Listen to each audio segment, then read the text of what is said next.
Into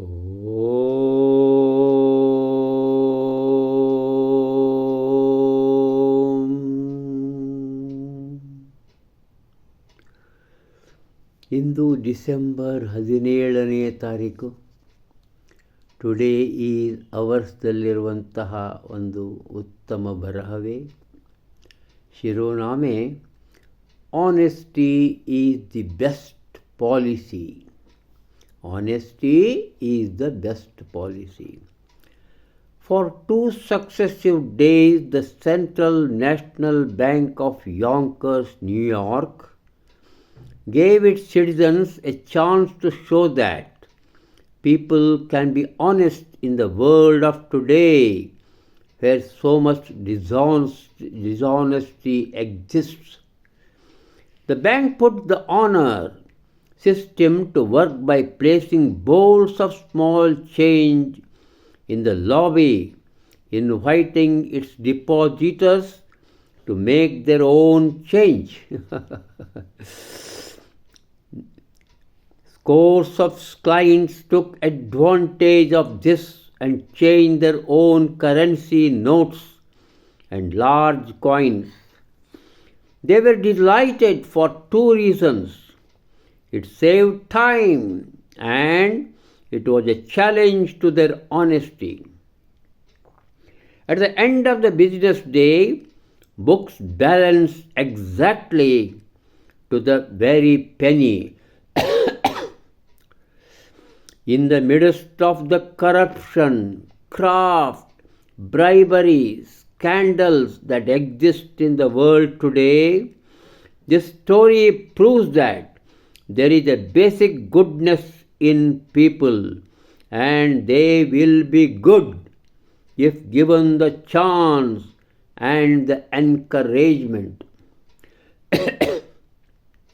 You can do much to change the world for the better by encouraging the honest and getting as many others as possible to do the same, and thus make up for those who are encouraging dishonesty.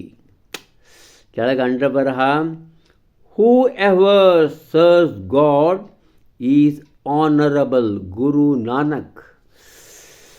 ಪ್ರಾಮಾಣಿಕತೆಯೇ ಶ್ರೇಷ್ಠ ನೀತಿ. ಪ್ರಾಮಾಣಿಕತೆಯೇ ಶ್ರೇಷ್ಠ ನೀತಿ. ಇಂದಿನ ಜಗತ್ತು ಎಷ್ಟೊಂದು ಅಪ್ರಾಮಾಣಿಕವಾಗಿ ಇದೆಯಲ್ಲವೇ?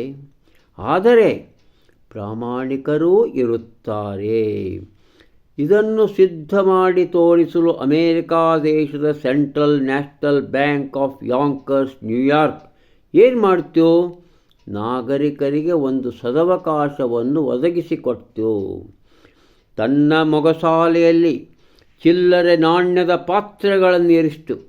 ಯಾರು ಬೇಕಾದರೂ ಬರ್ರಿ, ದೊಡ್ಡ ನಾಣ್ಯ ಹಾಕ್ರಿ, ನೋಟುಗಳನ್ನು ಹಾಕ್ರಿ, ಚಿಲ್ಲರೆ ತೊಗೊಂಡು ಹೋಗ್ರಿ ಅಂತ ಹೇಳ್ತದೆ. ಸ್ವತಃ ತಾವೇ ತೆಗೆದುಕೊಳ್ಳಲು ವಿನಂತಿಸಿತು. ಅನೇಕ ಜನರು ಈ ಸಂದರ್ಭವನ್ನು ಬಳಸಿಕೊಂಡರು. ತಮ್ಮ ದೊಡ್ಡ ಮೊತ್ತದ ನೋಟು ಹಾಗೂ ನಾಣ್ಯಗಳನ್ನು ಬದಲಾಯಿಸಿಕೊಂಡರು. ಇದು 2 ದಿನ ನಡೆಯಿತು. ಆ ಜನರು ಬ್ಯಾಂಕಿನ ಈ ಕಾರ್ಯದಿಂದ ಸಂತೋಷಿತರಾಗಿದ್ದರು. 2 ಕಾರಣಗಳಿಗಾಗಿ. ಯಾವು? ಸಮಯದ ಉಳಿತಾಯ. ಎರಡನೇದ್ದು, ಪ್ರಾಮಾಣಿಕತೆಯನ್ನು ಒಡ್ಡುವ ಸವಾಲನ್ನು ಅವರು ಸ್ವೀಕರಿಸಿದ್ದು. 2 ದಿನ ಕಳೆಯಿತು. ಲೆಕ್ಕ ಹಾಕಿ ನೋಡಿದಾಗ ಕೊನೆಯ ಪೈಸೆವರೆಗೂ ಎಲ್ಲವೂ ಸರಿಯಾಗಿ ಹೊಂದಾಣಿಕೆಯಾಗಿತ್ತು. ಇರುವಂತಹ ಭ್ರಷ್ಟಾಚಾರ, ಚತುರತೆ, ಮೋಸಗಾರಿಕೆ, ಹಗರಣಗಳು ಇವೆಲ್ಲವುಗಳು ಇಂದೂ ಜಗತ್ತಿನಲ್ಲಿ ಇರುವ ಇವೆಲ್ಲವುಗಳ ಮಧ್ಯದಲ್ಲಿಯೂ ಈ ಕಥೆಯು ಏನನ್ನು ಬಿಂಬಿಸುತ್ತದೆ? ಅದುವೇ ಜನರಲ್ಲಿ ಮೂಲ ಸ್ವರೂಪವಾಗಿ ಒಳ್ಳೆಯತನ ಇರುತ್ತದೆ ಎಂಬುದನ್ನು. ಅವರೆಲ್ಲರೂ ಉತ್ತಮರು, ಕೇವಲ ಅವರಿಗೆ ಅವಕಾಶ ಹಾಗೂ ಪ್ರೇರಣೆ ದೊರೆತದ್ದೇ ಆದಲ್ಲಿ.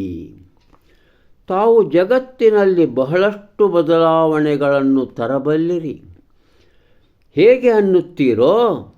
ಪ್ರಾಮಾಣಿಕರನ್ನು ಪ್ರೋತ್ಸಾಹಿಸುವುದರಿಂದ, ಅಲ್ಲದೆ ಅದೇ ರೀತಿಯಾಗಿ ಸಾಕಷ್ಟು ಜನರು ಇರುವಂತೆ ಮಾಡುವುದರ ಮೂಲಕ.